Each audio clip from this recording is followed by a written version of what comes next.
Ola amigo, ఎలా ఉన్నావు? ఈ పెద్ద ట్రక్ చూసారా? చాలా బారుగా ఉంది.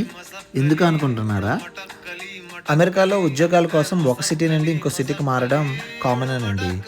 అదే న్యూయార్క్ నుంచి కాలిఫోర్నియా ఒక మూల నుంచి ఇంకొక మూలకి వెళ్ళాలంటే డ్రైవ్ చేయడం కొంచెం కష్టమే కదండీ! మనమైతే ఫ్లైట్‌లో వెళ్ళిపోవచ్చు. అందుకే ఈ సర్వీస్ అండి. ఈ పెద్ద ట్రక్స్ అన్నీ కార్ ట్రాన్స్‌పోర్టేషన్‌కే వాడతారు.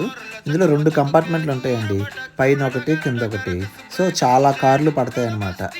ఇది ఔట్‌డోర్ వర్షను. అంటే కవరేజ్ ఏమీ లేదు చూసారా? పైన గాని, కింద గాని. ఇవి యూజువల్లీ తక్కువగుంటాయి. దగ్గరగా దేశం ఒక మూల నుంచి ఇంకొక మూలకి ఒక రూ. 1,00,000 వరకు తీసుకుంటాడు. అదే ఇండోర్ ట్రక్కులనుకోండి ఇంకా ఎక్కువ. 1,50,000, 2,00,000 వరకు తీసుకుంటాడు. నేను నా కారు కూడా ఇలాగే ట్రాన్స్‌పోర్ట్ చేశానండి న్యూయార్క్ నుంచి కాలిఫోర్నియా వరకు. ఈ పెద్ద ట్రక్ చూసారు కదా! చూడ్డానికి పెద్ద బస్‌లా ఉంది. ఇది ఇండోర్ ట్రక్ అండి. ఇందాక చెప్పాను కదా! ఇండోర్ ట్రక్స్ కూడా ఉంటాయని. నేను న్యూయార్క్ నుంచి కాలిఫోర్నియాకి నా కారు షిప్ చేయించానండి. అప్పుడు ఈ పెద్ద ట్రక్‌లోనే కారు తీసుకెళ్ళాడు. ఇదే పెద్ద ట్రక్‌లో నుంచే కారు డెలివరీ ఇచ్చాడు.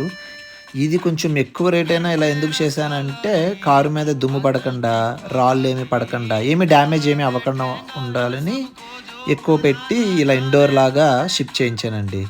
ఈ ఎక్స్‌పీరియన్స్ అంతా చాలా బాగుందండి. చాలా సేఫ్‌గానే డెలివర్ చేశాడు. మీరు షిప్పింగ్ కంపెనీస్ ఏంటి అని గూగుల్ చేస్తే ఫోర్బ్స్ ఆర్టికల్ ఒకటొస్తదండి.